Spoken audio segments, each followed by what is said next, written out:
అడవిలో చాలా రోజులుగా విపరీతంగా చలి పెరిగిపోవడంతో పాటు ఆహారం కూడా దొరకటం లేదు. అందుకే అక్కడ పక్షులన్నీ బ్రతకడానికి చాలా అవస్థలు పడుతున్నాయి. గత్యంతరం లేక ఆహారం కోసమని కొన్ని పక్షులు ఆ అడవిని వదిలి వేరే అడవులకి వలస వెళ్లిపోతున్నాయి. అలా కొన్ని పక్షులు వెళ్లిపోగా ఆ అడవిలో ఉన్న కొద్దిపాటి పక్షులలో ఒక పిచ్చుకల జంట కూడా ఉంది. ఆ భర్త పిచ్చుకతో భార్య పిచ్చుక ఇలా అంటుంది, ఏవండి, అడవిలో అందరూ వెళ్లిపోతున్నారుగా, మనం కూడా వెళ్లిపోదామండి. ఇక్కడ తిండికి ఇబ్బంది అయిపోతోంది, పైగా చలి కూడా బాగా పెరిగిపోతోంది. అప్పుడు భర్త పిచ్చుక, ఎందుకే, అలవాటు లేని చోటుకి వెళ్ళి మనం ఏం చేసి బతుకుతాం చెప్పు? అయినా పెరుగుతున్న చలి ఒక కారణమా? ఎక్కడికెళ్తే మాత్రం ఉండదు ఈ చలికాలంలో చలి.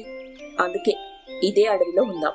మన పూర్వీకులు తిరిగిన అడవే ఇది, దీన్ని వదిలిపోవటం నాకు ఇష్టం లేదు అని భర్త చెప్పిన మాట ఆ భార్య పిచ్చుకకి నచ్చలేదు. అందుకే ఇలా అంటుంది, అదంతా నాకు తెలీదండి, నాకు ఇక్కడ ఉండటం ఇష్టం లేదు. ఇక్కడ కాకుండా మరెక్కడికి వెళ్ళినా మనం బాగానే బ్రతకగలం అని పట్టుకుని కూర్చుంటే ఇక చేసేది లేక ఆ భర్త పిచ్చుక అడవి వదిలి వెళ్లడానికి ఒప్పుకున్నాడు. ఆ విధంగా తిండికి కొరత వచ్చిన ఆ అడవిని వదిలి మంచి చలికాలంలో మరో కొత్త చోటుకి వెళ్లారు. అక్కడ ఆహారానికి లోటు లేదు గాని తమ అడవిలో ఉన్న చలి కన్నా ఎక్కువ చలింది. ఒకసారి భర్త పిచ్చుక కదలకుండా పడుండడంతో భార్య పిచ్చుక కంగారు పడి హాస్పిటల్ కి తీసుకెళ్లింది. అక్కడ డాక్టర్ గ్రద్ద భార్య పిచ్చుకతో ఇలా అంటున్నాడు, చూడమ్మా, మీ ఆయనకి నిమోనియా ఉంది. చల్లని గాల్లో తిరగటం గాని చల్లని ప్రదేశానికి వెళ్ళటం గాని చేస్తే ఆయనకి ఈ వ్యాధి ఎక్కువయ్యే ప్రమాదం ఉంది. అందుకే ఆయన ఎప్పుడు వెచ్చగా ఉండే ప్రదేశాలలోనే ఉండాలి. పైగా ఇది చలికాలం, ఈ కాలంలో ఆయన మరింత జాగ్రత్తగా ఉండాలి అని చెప్పడంతో భార్య పిచ్చుక ఆలోచనలో పడింది. ఆయనకి ఇష్టం లేకపోయినా బలవంతంగా ఇక్కడికి తీసుకొచ్చాను. ఇప్పుడు ఇక్కడ చల్లదనం పడక ఆయనకి వ్యాధి వచ్చింది. ఆయన బయటికి వెళ్ళకపోతే ఇల్లు గడిచేదెలా అనుకుంటూ ఉండగా భార్య పిచ్చుకకి ఒక ఆలోచన తట్టి ఇలా అనుకుంది, అవును, నేను చిన్నప్పుడు సరదాగా టైలరింగ్ నేర్చుకున్నాను కదా, ఇప్పుడు ఆ టైలరింగ్ పని చేసుకుని నా భర్తని కాపాడుకుంటూ మా ఇంటిని నడిపించుకుంటాను అని తక్కువ ధరకి దొరికే ఒక సెకండ్ హ్యాండ్ కుట్టు మిషన్ కొనుక్కొని తెచ్చి దాంతో బట్టలు కుట్టుకుంటూ తన కుటుంబాన్ని పోషించుకుంటుంది ఆ పిచ్చుక. అలా కొద్ది రోజులు గడిచిన తర్వాత ఒక పెద్ద టెక్స్టైల్ కంపెనీలో టైలర్ ఉద్యోగాల ఖాళీలున్నాయనే ప్రకటన చూసి భార్య పిచ్చుక భర్త పిచ్చుకతో ఇలా అంటుంది, ఏవండి, ఇలా రోజంతా నేను ఇంట్లో ఎంత కష్టపడినా మనకి ఇల్లు గడవటం కష్టమవుతుంది. కనుక ఒక టెక్స్టైల్ కంపెనీలో టైలర్స్ కావాలని ప్రకటన చూశాను. నేను అందులో చేరుతానండి. అలా అయితే అక్కడ వచ్చే జీతం మనకు ఉపయోగపడుతుంది. పైగా అక్కడి నుండి వచ్చేసాక ఇంట్లో కూడా కొన్ని బట్టలు కుట్టుకుంటే మన కష్టాల నుండి త్వరగా బయటపడిపోతాం. ఇంత చలిలో బయటికి వెళ్ళి నువ్వు పని చేస్తావా? అది కాక మళ్ళీ ఇంటికొచ్చాక మరో పని పెట్టుకుంటావా? నిజంగా నా వల్లే కదా నీకిన్ని కష్టాలు అని భర్త బాధపడుతుంటే భార్య పిచ్చుక, అయ్యయ్యో, అవి మాటలండి. దేవుడు మనల్ని పరీక్షించాలనుకున్నాడేమో, అందుకే ఇలాంటి చిక్కులు ఇస్తున్నాడు.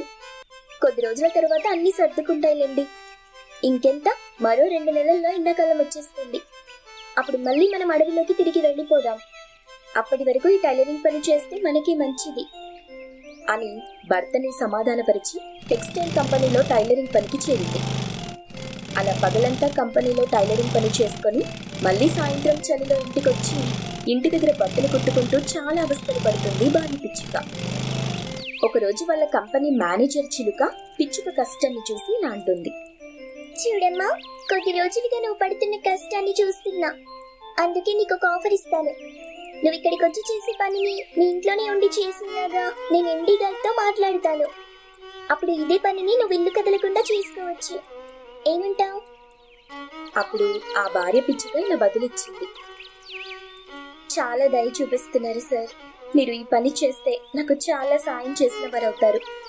మీరింక నా మీద పెట్టుకున్న నమ్మకం ప్రకారం నేను ఖచ్చితంగా మంచి అవుట్పుట్ చూపిస్తాను అని మాట ఇచ్చింది. ఆ తరువాత నుండి కంపెనీ నుండి టెక్స్టైల్ మెటీరియల్ ఇంటికి వస్తుంటే పిచ్చుక ఇంటి పట్టునే ఉండి బట్టలు కుట్టి కంపెనీకి పంపేది. ఆ విధంగా బట్టలు కుట్టే పిచ్చుకకి వచ్చిన అవకాశాన్ని శ్రద్ధగా వాడుకొని తన కష్టాన్ని తీర్చుకుంది. ఒక అడవిలో చలికాలం. ఎప్పుడూ లేనంత చలితో ఆ అడవిలో ఉండే పక్షులన్నీ చాలా కష్టాలు పడుతున్నాయి. అందుకే ఆ పక్షులకి కాస్త ఊరట కలిగించి చలి వల్ల వాటికొచ్చిన భయాన్ని పోగొట్టడం కోసం ఆ అడవిలో పక్షులకి పెద్దలైన గ్రద్ద, గుడ్లగూబ ఇలా మాట్లాడుకుంటున్నాయి. ఏంటో గ్రద్ద, మన అడవిలో మన వాళ్ళందరినీ చూస్తుంటే చాలా విచిత్రంగా అనిపిస్తుంది. ఈ మాత్రం చలికే వాళ్ళు అంతలా వణికిపోతూ భయపడిపోతున్నారేంటో నాకు అర్థం కావట్లేదు. మన చిన్నతనంలో ఈ అడవిలో ఇంతకు రెండింతలు చలి ఉండేది. పైగా అప్పుడైతే అడవంతా మంచు కూడా వర్షంలో కురిసేది. కానీ వీళ్ళు ఈ మాత్రం చలికే భయపడిపోయి కనీసం తమ గుడిలో నుండి కూడా బయటికి రావట్లేదు అనడంతో అందుకు గ్రద్ద, సర్లే గుడ్లగూబా, వాళ్ళకి ఊహ తెలిసాక ఇంత చలి ఎన్నడైనా చూసారా ఏంటి? మొన్నటి వరకు చలికాలం కూడా అంతంత మాత్రంగానే చలి ఉండేది. ఎందుకనో ఇన్నేళ్ల తరువాత మళ్ళీ ఈ ఏడాది చలి కాస్త ఎక్కువగా ఉన్నట్టు అనిపిస్తుంది. ఇదంతా కాదు గాని మన వాళ్ళు చలిలో బయటికి రావడానికి భయపడుతున్నారు గనక ఏదో ఒక పండగ వంక పెట్టి వాళ్ళని ఆ చలి భయం నుండి బయటకు తీసుకురావాలి. ఏమంటావు? ఆలోచన బాగానే ఉంది గాని ఇప్పటికీ అన్ని పండుగలు అయిపోయాయి. ఇప్పుడు వీళ్ళందరికీ హుషారు తప్పించే పండుగలేం లేవుగా. మరి వీళ్ళలో ఆ పండుగ హుషారు ఎలా తీసుకురావటం? దానికంత ఆలోచన ఎందుకు? ఎలాగో శీతల దేశాల్లో ఈ చలికాలంలోనే క్రిస్మస్ పండుగ జరుపుకుంటారు కదా అందరూ. అందుకే ఈ చలిలోనే మనం కూడా క్రిస్మస్ వేడుక జరిపిద్దాం. మెల్లగా మన పక్షులన్నీ ఈ చలి మూడ్ నుండి మన క్రిస్మస్ పండుగ మూడ్లోకి వస్తాయి. ఆ దెబ్బతో ఒక్కొక్కరికి చలంటే భయం పోతుంది. తర్వాత అందరూ మామూలుగానే తిరుగుతారు. ఆలోచన బాగానే ఉంది కానీ అనుకున్న వాళ్ళు ఒప్పుకుంటారంటావా? చెప్పి చూద్దాం అని చెప్పి అడవిలో క్రిస్మస్ వేడుకలు చేస్తున్న విషయం అన్ని పక్షులకి తెలియపరిచారు ఆ పెద్దలిద్దరు. అప్పుడు పక్షులు ఒకరితో ఒకరు కలుసుకుని ఇలా మాట్లాడుకుంటున్నాయి. ఏంటి, మన పెద్దలిద్దరూ కలిసి కొత్తగా ఇది క్రిస్మస్ వేడుకల్ని చేయాలనుకుంటున్నారంట? మనకెందుకు అవన్నీ? ఈ చలికి బయటికి వెళ్లాలంటే వణుకు పుడుతుంటే ఆ ముసలిళ్ళకి పని పాట లేదనుకుంటా. అలాని కాదులేవే, టీవీలో ఇంటర్నెట్ లో చూస్తున్నాం కదా మనం. ఆ మంచు పడుతున్న దేశాల్లో చేసుకుంటుంటారు. మనం కూడా ఈసారి ఆ సరదా ఎలా ఉంటుందో చూద్దాం. నిజమే, ఆ పండుగ రోజు క్రిస్మస్ తాత, అది శాంటా క్లాస్ వచ్చి గిఫ్ట్లు కూడా ఇస్తాడంట. అందరూ క్రిస్మస్ కేక్ కట్ చేస్తారంట. ఇప్పటి వరకు అవన్నీ వినడమే కానీ ఈ ఏడాది ప్రత్యక్షంగా చూడబోతున్నామన్నమాట అని సగం పక్షులు ఆ చలికాలంలో కురిసే మంచులో క్రిస్మస్ వేడుకల్ని చేసుకోవటం మంచి ఆలోచన అని ఆమోదిస్తారు. ఇక మిగిలిన వారిలో కొందరు అటు ఇటుగా కాకుండా తటస్థంగా ఉంటే, కొందరు మాత్రం చలిలో బయటికి రామని పట్టుపట్టుకొని కూర్చున్నారు. మొత్తానికి అడవిలో మూడొంతుల పక్షులకి ఆ చలికాలంలో క్రిస్మస్ వేడుకల్ని ఎలా చేస్తారా అనే ఆసక్తి వల్ల ఎప్పుడెప్పుడు ఆ పండుగ వస్తుందా అని ఎదురు చూస్తుండగా ఆ పండుగ రోజులు రాని వచ్చాయి.